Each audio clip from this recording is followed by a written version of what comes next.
চিকিৎসার জন্য ভারতে গিয়ে লাশ হলেন ঝিনাইদহ ৪ আসনের সংসদ সদস্য আনোয়ারুল আজিম আনার। নিখোঁজের ৯ দিন পর কলকাতার নিউ টাউন থেকে তার মরদেহ উদ্ধার করে পুলিশ। এই ঘটনায় ৩ জনকে আটকও করেছে তারা। স্বরাষ্ট্রমন্ত্রী আসাদুজ্জামান খান কামাল জানিয়েছেন, তাকে হত্যা করা হয়েছে, প্রাথমিকভাবে তা প্রমাণিত। হত্যাকারীরা সবাই বাংলাদেশি বলেও জানান তিনি। বিস্তারিত মাহমুদ হাসানের প্রতিবেদনে। আশঙ্কাই সত্যি হলো।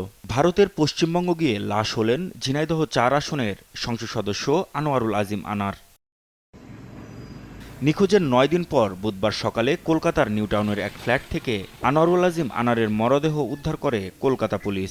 এ সময় আটক করা হয় ২ জনকে। তবে এ ঘটনায় কারা জড়িত সে বিষয়ে তাৎক্ষণিকভাবে কিছু জানায়নি দেশটির পুলিশ। স্থানীয়রা বলছেন, বাড়িটি ঘিরে গেল কয়েকদিন পুলিশের আনাগোনা দেখতে পান।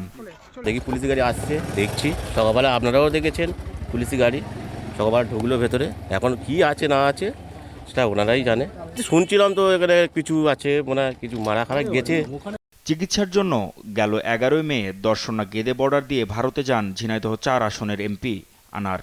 বরাহনগর থানার মণ্ডলপাড়া লেনের স্বর্ণ ব্যবসায়ী গোপাল বিশ্বাসের বাড়িতে ওঠেন তিনি। পরদিন সেখান থেকে বের হন এ সংসদ সদস্য। সন্ধ্যায় তার মোবাইলের হোয়াটসঅ্যাপ নম্বরে ফিরবেন না বলে এমন এক মেসেজ আসে। দিল্লি পৌঁছে ফোন করবেন বলে মেসেজে জানানো হয়। এরপর থেকে তার আর খোঁজ পাওয়া যায়নি। ঘটনার রহস্য উদ্ঘাটনে দুই দেশের আইনশৃঙ্খলা বাহিনী সহ গোয়েন্দা সংস্থা একযোগে কাজ করছে বলে জানিয়েছেন বাংলাদেশ পুলিশের মহাপরিদর্শক। যে কলকাতা পুলিশ এবং ইন্ডিয়ান পুলিশের সাথে আমরা ঘনিষ্ঠভাবে কাজ করছি এই বিষয়ে। যে খবরটা এসেছে, কলকাতা কর্তৃপক্ষ এখন আমাদেরকে সরকারিভাবে সেটা নিশ্চিত করেনি। আমাদের সাথে তাদের সার্বক্ষণিক যোগাযোগ আছে এবং আমরা তাদেরকে প্রয়োজনীয় সহযোগিতা প্রদান করছি। এমন প্রেক্ষাপটে আইনশৃঙ্খলা বাহিনীর ঊর্ধ্বতন কর্মকর্তাদের নিয়ে নিজ বাসভবনে বৈঠক করেন স্বরাষ্ট্রমন্ত্রী আসাদুজ্জামান খান কামাল। পরে তিনি এমপি আনারের খুনের বিষয়ে বিস্তারিত তুলে ধরেন। তা আমরা এইটুকু এখন জানাতে পারছি, মানে আপনাকে জানাতে যাচ্ছি, সেটা হলো তিনি খুন হয়েছেন। কলকাতার এক বাসায় তাকে পরিকল্পিতভাবে খুন করা হয়েছে এবং এই খুনের মোটিভ, কারা কারা খুন করেছিলেন, এই সব তথ্যই আমাদের ভারতীয় পুলিশ কাজ করছে, আমাদের পুলিশও কাজ করছে।